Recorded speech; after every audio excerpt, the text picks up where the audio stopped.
तर नांदेडच्या विष्णुनगर भागात पावसाचा जोरदार फटका बसतोय। अनेक घरांमध्ये पाणी शिरलंय, जनजीवन विस्कळीत झालंय। नांदेडच्या विष्णुनगर भागात जोरदार पावसामुळे पाणी साचलं, काही घरांमध्येही पाणी शिरलंय, घरातील सामानाचंही थोडंसं नुकसान झालंय। याबद्दल आणखी माहिती घेऊयात, आपले प्रतिनिधी ज्ञानेश्वर आता आपल्यासोबत आहेत। ज्ञानेश्वर, काय स्थिती आहे नांदेड शहरात? निश्चितच सौरभ, गेल्या 2 दिवसापासून नांदेड जिल्ह्यात मुसळधार पावसाने हजेरी लावली आहे। जनजीवन विस्कळीत झालं आहे।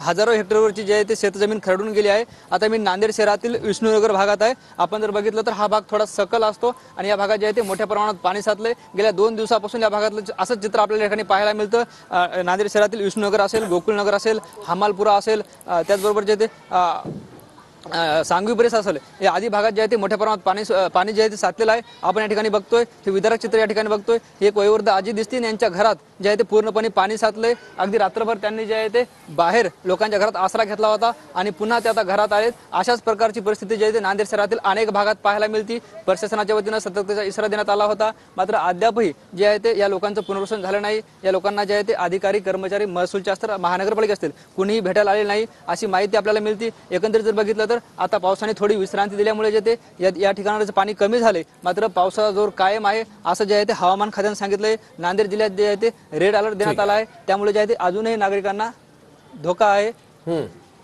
ठीक आहे, धन्यवाद या माहितीबद्दल।